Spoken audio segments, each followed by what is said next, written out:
Hello everyone, welcome to Microsoft Excel professionals. আমি আবতার ইত্তেশাম ও আজকে আমরা শিখব ডেটা ইনপুট দেওয়ার সময় কিভাবে ডেটা ভ্যালিডেশন টুলটা ব্যবহার করে ইনপুট এরর্স বা ভুল তথ্য টাইপ করার চান্সেস আমরা কমিয়ে আনতে পারি। আমাদের সামনে আজকে রয়েছে কোম্পানি XYZ এর এমপ্লয়ীদের ভিন্ন তথ্য দিয়ে গঠিত একটা ডেটা সেট। যেমন বাম থেকে ডানে আছে এমপ্লয়ীদের নাম, তাদের এমপ্লয়ি আইডি, এমপ্লয়িগুলো কোন ডিপার্টমেন্টে কাজ করেন, তাদের অফিসের ব্রাঞ্চের লোকেশনগুলো ও ফাইনালি অফিসের কততম ফ্লোরে তারা অবস্থিত তা মেনশন করা আছে লাস্ট কলামটাতে। এরকম ডেটা সেট তৈরি করবার সময় আমরা অনেক ক্ষেত্রেই ভুল তথ্য বা ভুল প্রসেসে ডেটা ইনপুট করে ফেলি। ফর এক্সাম্পল, ডানের কলামটাতে যেখানে এমপ্লয়িগুলোর ফ্লোর নাম্বারটা স্টোর আছে সেখানে কিছু ভুল তথ্য বা ইনপুট দেওয়া আছে। যেমন প্রতিটা ব্রাঞ্চ অফিস হচ্ছে একটা 10তলা ভবন, তো এই কলমে শুধু থাকা দরকার 1 থেকে 10 পর্যন্ত নাম্বার। তবে এই কলামটার থার্ড রোটা আপনারা খেয়াল করলে দেখবেন কেউ হয়তো 4 লিখতে গিয়ে তার পাশে ভুলে একটা 1 যোগ করে এই নাম্বারটাকে 41 বানিয়ে ফেলেছে, উইচ ইজ কমপ্লিটলি রং, কারণ এই বিল্ডিংটাতে এতগুলো ফ্লোরই এক্সিস্ট করে না। ফার্দারমোর, সেলটা ঠিক নিচেই দেখতে পাচ্ছি কেউ হয়তো 3 নম্বর ফ্লোরকে থার্ড লিখে বুঝিয়েছে, যা এই ক্ষেত্রে আনএক্সেপ্টেবল, কারণ এই কলামে শুধু হোল নাম্বার ইনপুট দেওয়ার কথা। তবে এরকম ভুল অনেক কমনলি আমাদের অজান্তেই হয়ে যায়। ফাইনালি সেল E8 আমরা দেখতে পাচ্ছি ডেটা ইনপুট দেওয়ার সময় কোনো নম্বর ব্যবহারই করা হয়নি, উইচ ইজ এগেইন রং, কারণ আমরা এই কলামটাতে শুধু নাম্বার দেখতে চাচ্ছি। এরকম একটা সিচুয়েশনে আমরা যদি এক্সেলকে কোনোভাবে বুঝিয়ে বলতে পারতাম তুমি ফ্লোর নাম্বারের কলামটাতে শুধু 1 থেকে 10-এর ভেতর হোল নাম্বার অ্যাকসেপ্ট করবে আর কোনো ক্যারেক্টার্স অ্যালাউ করবে না, তাহলে কিন্তু আমরা আমাদের সলিউশনটা পেয়ে যেতাম। ঠিক এইভাবেই ডেটা ইনপুটিংকে কন্ডিশন বা শর্ত দিয়ে লিমিট করে ফেলা যায় এক্সেলের ডেটা ভ্যালিডেশন টুলটা ইউজ করে। আমরা এই জিনিসটাকে প্র্যাকটিক্যালি দেখব। শুরুতেই সিলেক্ট করে নিচ্ছি ফ্লোর নাম্বার কলামটার নিচে প্রতিটা সেল কন্ট্রোল শিফট ও ডাউন অ্যারো কি চেপে ধরে। এবার উপরে ক্লিক করব ডেটা ট্যাবটাতে ও নিচে দেখতে পাচ্ছি একটা ডেটা টুলস গ্রুপ। এই গ্রুপে আছে আমাদের ডেটা ভ্যালিডেশন টুল, যা প্রেস করলেই চলে আসবে টুলটার কনটেক্সট মেনু। ডেটা ভ্যালিডেশন টুলটাতে আছে 3টা সেকশন: সেটিংস, ইনপুট মেসেজ ও এরর অ্যালার্ট। আমরা এক এক করে প্রতিটা সেকশন দেখে নিব। প্রথমেই সেটিংয়ের নিচে এই অ্যালাউ অপশনটা নির্ধারণ করে আমরা সেলের ভিতর কি টাইপের ইনফরমেশন বা ডেটা টাইপ করার অনুমতি দিচ্ছি এক্সেলকে। এখানে বাই ডিফল্ট দেওয়া থাকে any values, which means Excel যে কোনো ক্যারেক্টারকে প্রসেস করে সেলগুলোতে ইনপুট নেবে।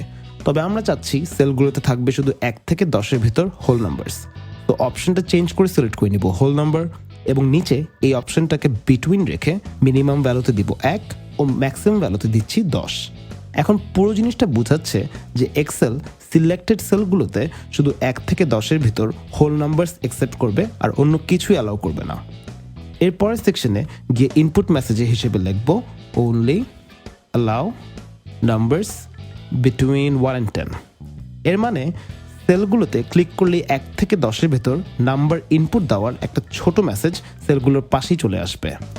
ফাইনালি থার্ড অপশনটা হচ্ছে এরর অ্যালার্ট।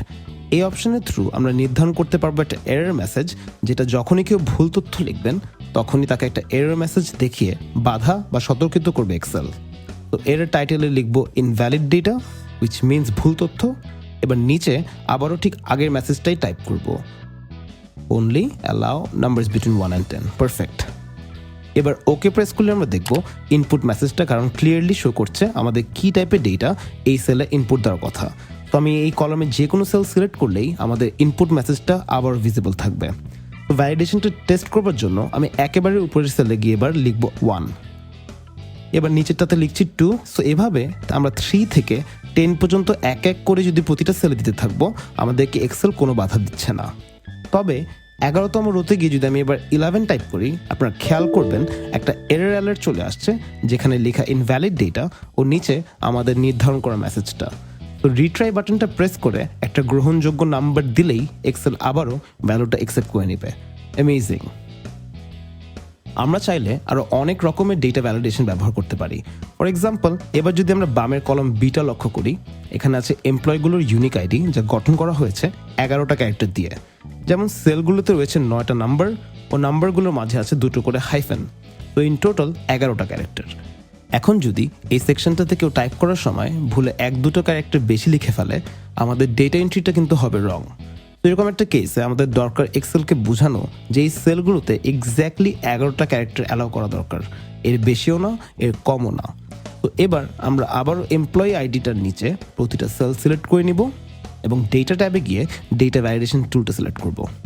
এবার এনি ভ্যালুস অপশনটা চেঞ্জ করে নিচের এই টেক্সট লেন্থ অপশনটা সিলেক্ট করব। টেক্সট লেন্থ নির্ধারণ করে আমরা এক্সেলকে কয়টা ক্যারেক্টার ইনপুট নেবার অনুমতি দিচ্ছি। সিন্স আমাদের লাগবে শুধু 11টা ক্যারেক্টার, আমরা এই ডেটা অপশনটায় বিটুইন লেখাটা চেঞ্জ করে সিলেক্ট করব ইকুয়াল টু। এর মানে সেলগুলোর ডেটা ইকুয়ালস টু হতে হবে 11টা ক্যারেক্টারের সমান। এবার ইনপুট মেসেজে গিয়ে টাইপ করছি 11 ক্যারেক্টার্স নিডেড ও এরর অ্যালার্ট অপশনটাতে গিয়ে টাইটেল দিচ্ছি ইনভ্যালিড ক্যারেক্টার লেন্থ। ও আগের মেসেজটাই আমরা নিচে টাইপ করে নিব এবং ফাইনালি আমরা চাইলে সাইডে এই স্টপ সাইনটা চেঞ্জ করে ইউজ করতে পারি একটা ওয়ার্নিং সাইন অথবা একটা ইনফরমেশন সাইন। স্টপ সাইনটার সাথে আমাদের বাকি দুটো অপশনের পার্থক্য হলো স্টপ অপশনটা আমাদের নির্দেশনার বাইরে কোনো ডেটা ইনপুট দিতে দেবে না। তো ওয়ার্নিং অপশন বা ইনফরমেশন অপশনগুলো আমাদেরকে একবার সতর্ক করে আমাদেরকে ফ্লেক্সিবিলিটি দিবে ইচ্ছামতো ডেটা বসানোর। তো আমরা এবার স্টপ অপশনটি রেখে ওকে প্রেস করব এবং আমাদের ডেটা ভ্যালিডেশন হয়ে যাচ্ছে কমপ্লিট। ভ্যালিডেশন টেস্ট করবার জন্য আমি উপরে সেলটা ডাবল ক্লিক করে এক্সট্রা কিছু নাম্বার বসিয়ে এন্টার প্রেস করলেই আমরা দেখতে পারবো আমাদের নির্ধারিত এরর অ্যালার্টটা। Amazing. So this is all for this video. Next ভিডিওতে আমরা শিখবো ডেটা ভ্যালিডেশন টুলটা ব্যবহার করে আমরা কিভাবে ড্রপ ডাউন লিস্টের মতো একটা ভেরি ফাংশনাল ও ইউজফুল জিনিস তৈরি করতে পারি। So thank you for tuning in and I wish you all the best in your journey to becoming an Excel expert. Have a nice day.